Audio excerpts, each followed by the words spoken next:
স্ত্রীর প্রতি স্বামীর দায়িত্ব কর্তব্য সম্পর্কে বলুন প্লিজ।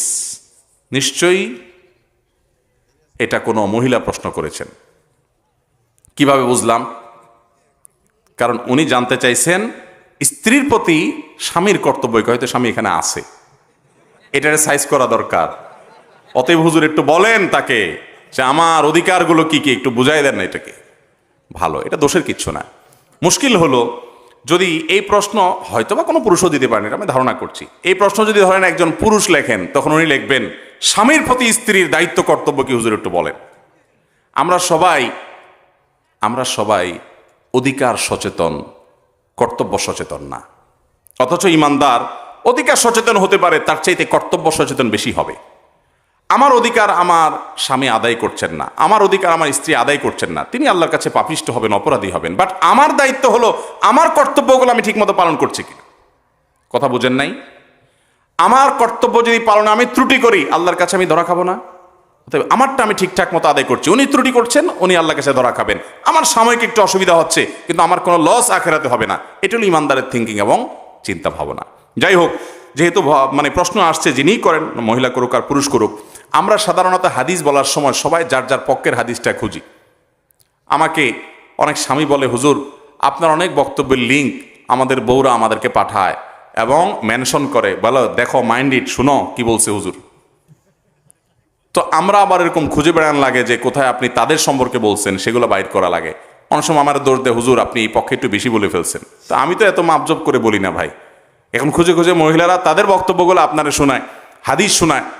শুনছ, নবীজি সাল্লাল্লাহু আলাইহি সাল্লাম আম্মা জানা আয়েশা রাদিয়াল্লাহু আনহাকে খেলা দেখতে নিয়ে গেছেন মসজিদে নববীতে। ইথিওপিয়ান সাহাবীরা খেলা দেখতে গেছে। নবীর মতো মানুষ এত ব্যস্ত গোটা উম্মতের দায়িত্ব নিয়ে আসছে, অথচ স্ত্রী খেলা দেখবে উনি সাথে নিয়ে গেছেন এবং এত সময় খেলা দেখাইছেন যে যতক্ষণ পর্যন্ত আয়েশা রাদিয়াল্লাহু আনহা না বলছেন যে ইয়া রাসূলুল্লাহ আর দেখবো না, ততক্ষণ পর্যন্ত নবীজি বসেছিলেন তাকে খেলা দেখানোর জন্য। তার তো খেলা দেখার মতো টাইম নেই। খেলা দেখা বলতে আপনাদের টেলিভিশনে খেলা দেখা হালাল মনে করিয়েন না আবার, যেখানে ওই নাটক আপনার অ্যাডভার্টাইজ দুনিয়ার জেনা হারাম জিনিস আসে, ওইটা না। এটা লাইভ, সরাসরি মাঠের, সেখানে হারাম কিছু না হয় সরাসরি দেখলেন। তো নবী সাল্লাল্লাহু আলাইহি সাল্লাম তার স্ত্রীকে এত কেয়ার করেছেন, এত যত্ন করেছেন, এত সময় দিয়েছেন।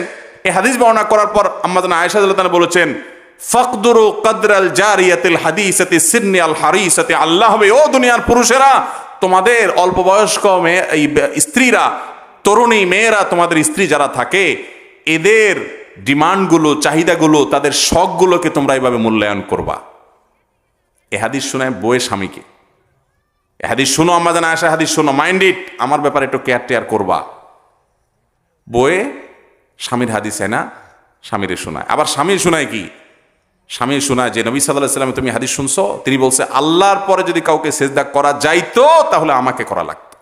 আমার পাওয়ার বুঝতেছো? মাইন্ড ইট ভাইরা আমার।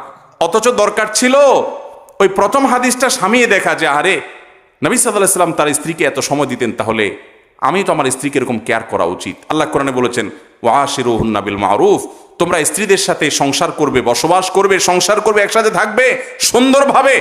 ছোট লোকের মতো, ছেসরার মতো গালিগালাজ করা, মুখ খারাপ করা, তাদের সাথে ব্যবহার খারাপ করা, অত্যাচার করা, এগুলো করবে না। সুন্দরভাবে জীবনযাপন করবে। আমাদের নবী করিম সাল্লাল্লাহু আলাইহি সাল্লাম, তার স্ত্রী, একাধিক স্ত্রী ছিলেন এবং তাদের মধ্যে টুকটাক মনোমালিন্যও ছিল। কোনো দিন কারো গায়ে টোকা দেন নাই, আঘাত করেন নাই, কটু কথা বলেন নাই, সবর করে গেছেন, সুন্দরভাবে জীবনযাপন করেছেন। এটাই হবে মুসলমানের জন্য আদর্শ। একজন স্বামী সেগুলা তাকাবে যে তার কর্তব্য কি, আর স্ত্রী তাকাবে যে আমার স্বামীকে আল্লাহ তাআলা কত মর্যাদা দিয়েছেন। অতএব তিনি কোনো ক্ষেত্রে ভুল করলেন বা আমার থেকে একটু বুঝ কমই আছে, কিন্তু যেহেতু তিনি স্বামী, তার আনুগত্য এটা আমার জান্নাতে যাওয়ার জন্য পূর্ব শর্ত। নবী আলাইহিস সালাম বলেছেন, ইজা সাল্লাতিল মারআতু খামসাহা ওয়া সামাত শাহরাহা ওয়া আতাআত যাওজাহা ওয়া হাফিজাত ফারজাহা। কোন নারী যখন ৫ ওয়াক্ত সালাত আদায় করবে, রমজানে সিয়াম পালন করবে, স্বামীর আনুগত্য করবে আর নিজের ইজ্জত সম্ভ্রমকে হেফাজত করবে, কোন প্রকার হারাম সম্পর্ক কারোর সাথে ফেসবুকে, ইনবক্সে, ইমোতে, হোয়াটসঅ্যাপে, অনলাইনে, অফলাইনে করবে না। এই কাজগুলো যদি কোনো নারী করতে পারে, জান্নাতের যে কোনো দরজা দেশে যেতে পারবে। ভাইয়ের আমার, তাহলে আমাদের মা বোনদের জন্য জান্নাতে যাওয়ার পূর্ব শর্ত হলো স্বামীর আনুগত্য করা। 4 শর্তের এক শর্ত স্বামীর আনুগত্য করা। আমি বলি এটাকে তিতা করল্লার মতো আমল। কিছু আমল আছে এটা করতে মনে চায় না, তিতা করল্লার মতো লাগে, কষ্ট হয়। কিন্তু করতে পারলে উপকার আছে, তিতা করলে উপকার আছে না? এই যে করোনার সময় আমরা শুনলাম যে এটাতে রোগ প্রতিরোধ ক্ষমতা বাড়ে, ইমিউন সিস্টেম স্ট্রং হয়, এই জন্য করলা খাওয়া ধরছে পাবলিক, যে বাঁচা লাগবে।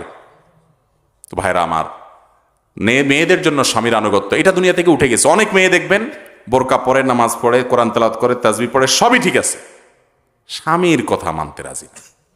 স্বামীর সাথে লড়াই করবে, নাড়াই ধরবে, তর্ক করবে, বেয়াদবি করবে, এবং ওই যে তথাকথিত নারীবাদ উস্কে দেয় মেয়েদেরকে, না তোমার স্বাধীনতা তোমাকে আদায় করে নিতে হবে, লাগায় দেয়। এরা আছে লাগানের তালে, এরা আছে কিসের তালে? কিছু হইলে বলবে আরে ছেড়ে দাও, নিজের পায়ে নিজে দাঁড়াও, যা চাকরি করো।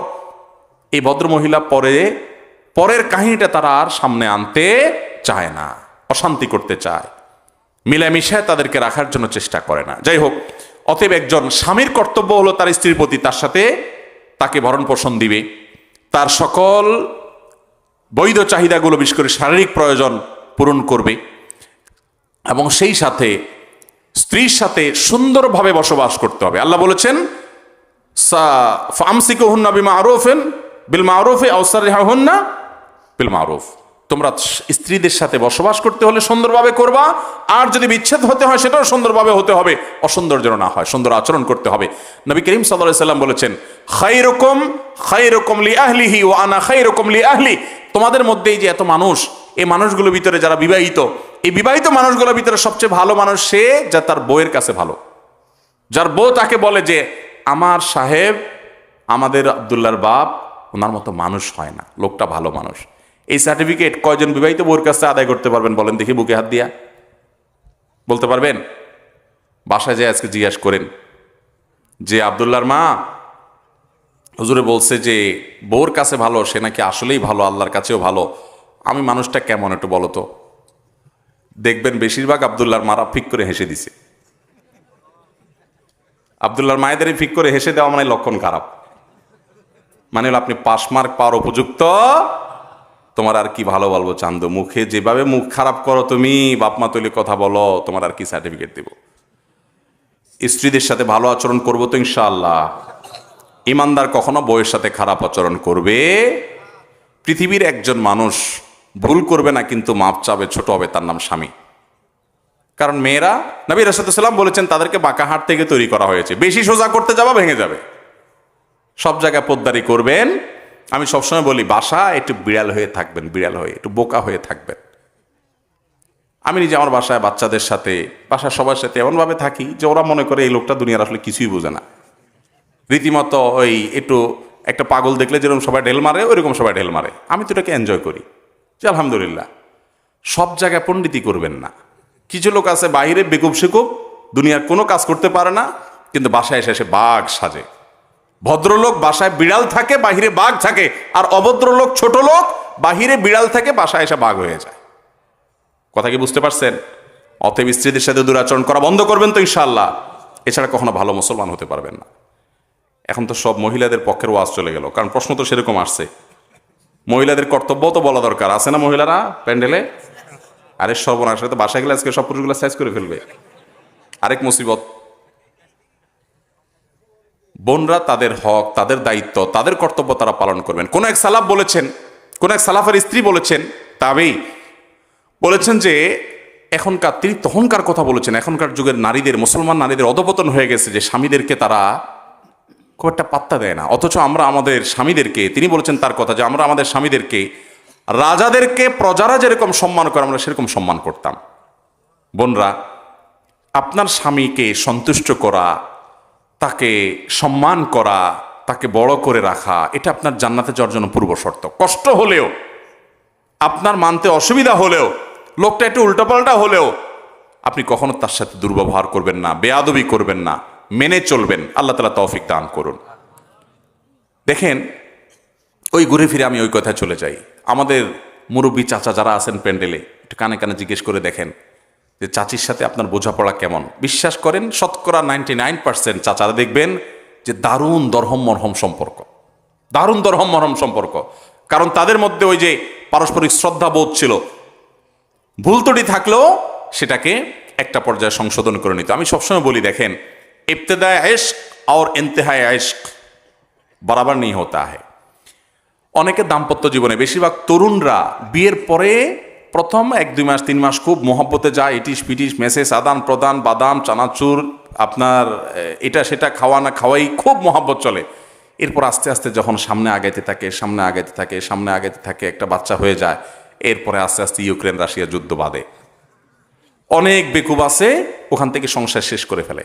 নদীর দুই পাড়ে, নদীর এক পাড়ে দেখবেন যে অনেক ঢেউ, এরপরে আপনি সামনে চলে যাবেন, মাঝখানে অনেক সময় ঝড় পড়লে বড় ঢেউ থাকে, কিন্তু আপনি যদি কোনো রকম সেটাকে অতিক্রম করতে পারেন তাহলে আপনি ওই পাড়ে গিয়ে শান্তি পাবেন। ভাইরা আমার, দাম্পত্য জীবনের একেবারে শুরুতে শুধু মহব্বত আর মহব্বত দেখবেন, মহব্বত ছাড়া কিচ্ছু নেই।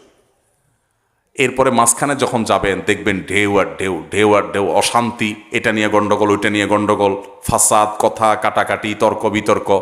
যদি কষ্টমষ্ট করে জীবনটা পার করে দিতে পারেন, সবর করতে পারেন, দেখবেন বৃদ্ধ বয়সে আবার দেখবেন আগের মতো মহব্বত উতরাইতেছে।